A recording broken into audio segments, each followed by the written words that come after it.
नमस्कार, मी पंजाब डक. आज आहे 18 मार्च 2026 आणि मी माझ्या शेतात आहे आणि या ठिकाणी आमचं हरभरा काढलं. आता या ठिकाणी पाळी देखील चालू आहे.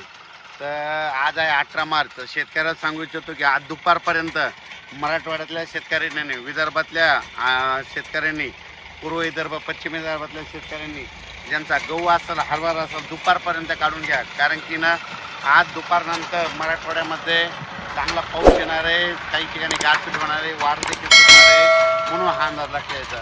मग सांगायचं झालं तर विदर्भ मराठवाड्यामध्ये दुपारनंतर चांगलं पावसाचं वातावरण तयार होणार आहे.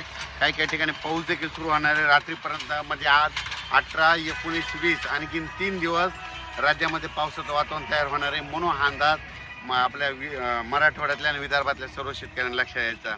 ज्यांचा कोणाचा हरभरा असेल, गहू असेल, कांदा असेल, तुम्ही काढून झाकून ठेवा. कारण की आणखीन राज्यामध्ये 3 दिवस म्हणजे मराठवाड्यात आणि विदर्भात आणखीन 3 दिवस वातावरण खराब राहणार आहे. म्हणून हा अंदाज लक्षात यायचा. त्याच्यानंतर संभाजीनगर जिल्ह्यातल्या शेतकऱ्याला सांगू इच्छितो की त्याच्यानंतर अहिल्यानगर जिल्हा, त्याच्यानंतर परभणी जिल्हा, बीड जिल्हा, लातूर जिल्हा, त्याच्यानंतर जळगाव जिल्हा, बुलढाणा, अकोला, अमरावती, वर्धा, नागपूर, भंडारा, गोंदिया, चंद्रपूर, यवतमाळ, वाशिम, हिंगोली, नांदेड, या सर्व परभणी सहित लातूर, बीड या सर्व शेतकऱ्याला सांगू इच्छितो की आज दुपारपर्यंत तुम्ही शेताची कामे आटपून या. कारण की दुपारनंतर बऱ्याच भागात पाऊस सुरुवात होणार आहे. काल देखील राज्यामध्ये बऱ्याच ठिकाणी पाऊस झाला, गारपीट देखील झालं.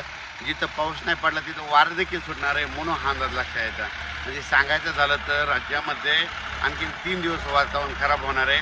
त्याच्यामध्ये विदर्भ मराठवाड्यामधल्या सर्व शेतकऱ्यांनी हा अंदाज लक्षात घ्यायचा आणि आपण आपल्या पिकाची काळजी घ्यायची. काल देखील तुम्हाला एक सांगू इच्छितो, मी म्हटलं होतं ना तेलंगणा, कर्नाटकमध्ये खूप पाऊस पडेल.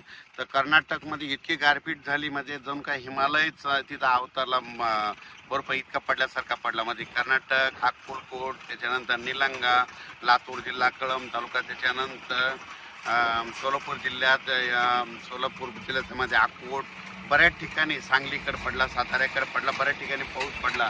पण आणखीन दुपारपर्यंत वेळ आहे. त्यांच्या मराठवाड्यातले शेतकऱ्याला सांगितलं तुम्ही काय करा, दुपारपर्यंत तुम्ही तुमचे आलेले गहू असेल, हरभरा असेल, शेताचा स्वल्प काढून झाकून घ्या. कारण की राज्यात आज पावसाचं वातावरण आहे. पुन्हा काल देखील नांदेडकडे पाऊस झाला, यवतमाळकडे झाला, उमरेड नागपूर जिल्ह्यात देखील झाला, चंद्रपूरकडे झाला, गडचिरोलीकडे झाला, वर्ध्याकडे झाला, हिंगोलीकडे झाला. बऱ्याच ठिकाणी म्हणजे रात्रीच्याला पाऊस वारं झालं. त्याच्यामुळे आज पुन्हा आणखी ते पुढं सरकणार आहे. आज मराठवाड्याकडे येणार आहे आणि तसंच इकडं खानदेशकडे जाणार आहे. म्हणून हा अंदाज मराठवाडा, विदर्भ आणि खानदेशच्या शेतकऱ्यांनी लक्षात द्यायचा. खास करून कोरडवाहू शेतकऱ्यांनी हा अंदाज लक्षात घ्यायचा.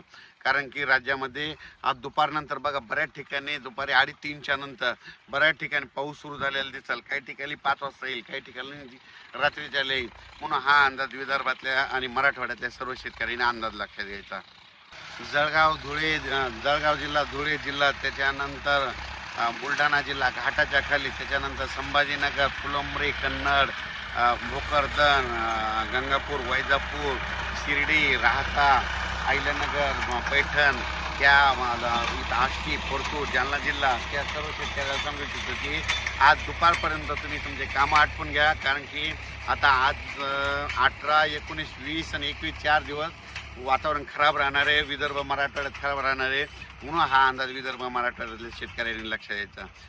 पुढचं नाही का द्यायचं. आता सर्व शेतकऱ्यांनी आपण आपल्या शेताची हरभरा असेल, गहू असेल, कांदा असेल काढून झाकून घ्या. कारण की आणखी राज्यामध्ये 18, 19, 20, 21 4 दिवस पावसाचं वातावरण राहणार आहे.